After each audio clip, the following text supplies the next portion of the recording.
Hello everybody, I'm Rosyth Johnston and joined with me on this trip is Josh Michelle. In this episode we journey through the Royal National Park, travel south through Kiama and then travel to Jawangala National Park.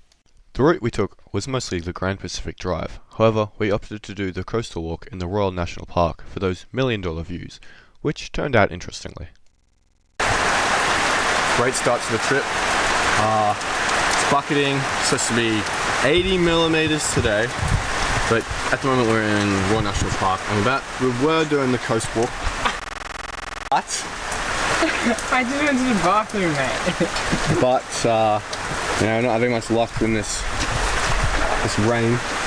And this idiot here forgot his pillow, sleeping bag, tarp, like everything imaginable. I've got a knife. He brought a knife and himself, so good company is always the key to these trips, but God, he's an idiot. Socks are soaked, boots are dry. Once we had waited out the rain, we walked for a few hours return along the track up to White Cake Rock Lookout, which was a big disappointment. If you're doing this walk with the family and whatnot, just go to the balconies, you'll save yourself a few kilometers of walking and the hassle.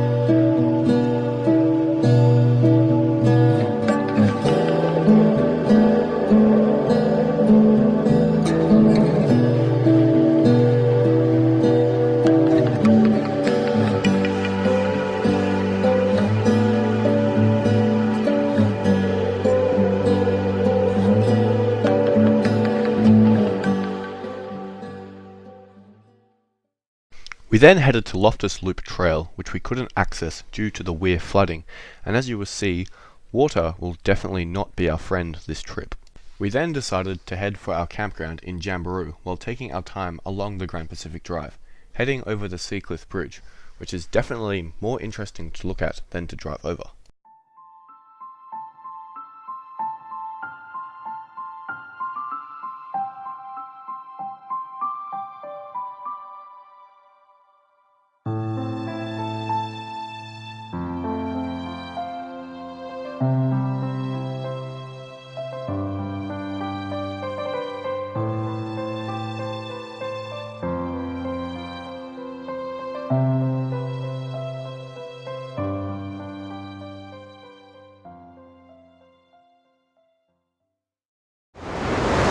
Alright, this is Seacliff Bridge in Sydney, and it's not really camping, but as you can see it looks spectacular, so I had to show you.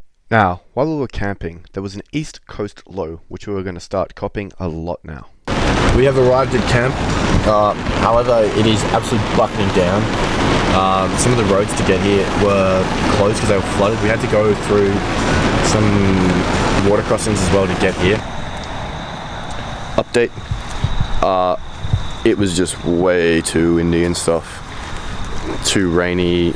You could put your foot in literally about a full 15 centimeters of water. It's just disgusting. There's no way we could put your tent in it. Interesting sight right now. We are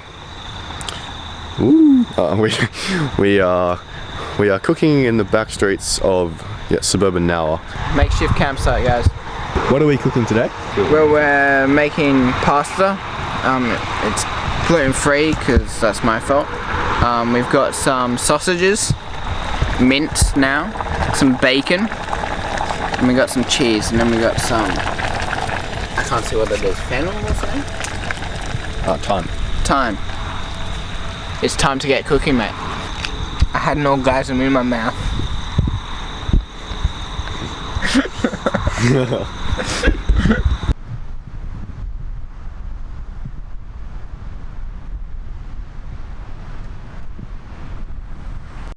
We are now checking out Bombo Headland, which is a cluster of hexagonal basalt columns which is a direct result of blue metal quarrying in the 1880s. Afterwards, we took a look at the Kayama blowhole, which was small in size when we went and has recorded blows of 25 meters. Now, just take note of the sound it makes.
Alright, so we are at Saddleback Mountain Lookout, and as you can see, well, it's a good lookout. You see more this way than that. I can see about 10 meters.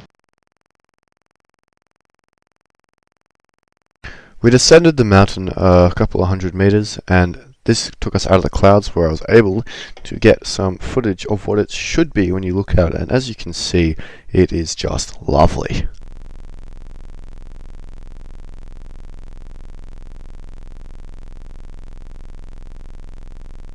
This is not exactly camping, but it was on the way there, and who doesn't love aeroplanes? So we stopped at the Fleet Air Arm Museum in Nowra to have a quick little gaze at what they had in store.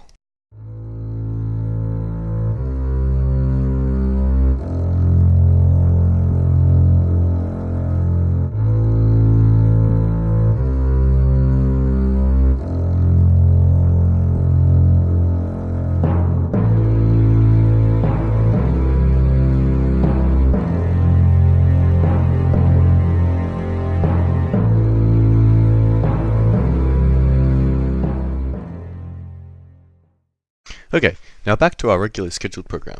Here, it had been a few hours driving in the car to our campsite in Wogwog, and Josh was getting a bit sleepy. So I thought it would be time to give him a bit of a surprise by applying the brakes very quickly while he was asleep.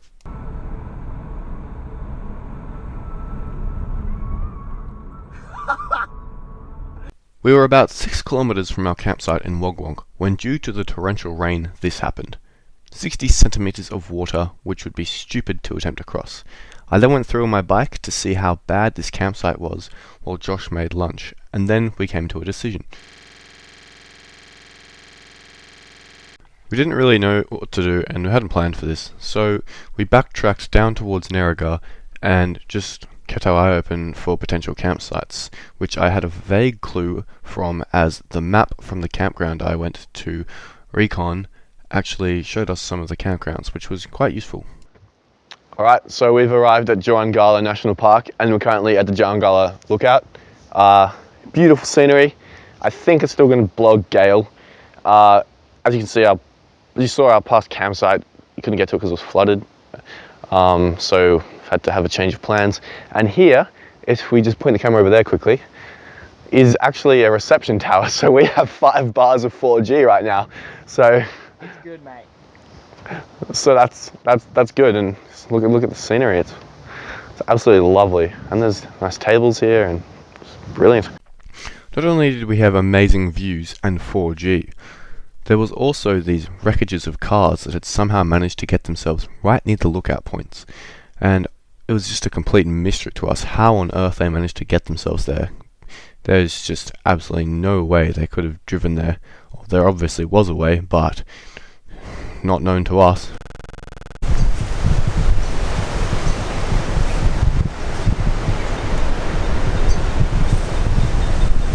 Day 3 morning. Our campsite's pretty neat. We finally managed to get into a campsite, and bloody best lookout. So now it's time for breakfast. Bacon, eggs, sausage, whatever, everything. Bacon, egg, sausage, and wraps for breakfast, and it's looking very nice. This concludes episode 2 of our Southeast Coast adventure. Thank you very much for watching. Please don't forget to leave a like and subscribe if you like the content, and stick around for the end for the image slideshow.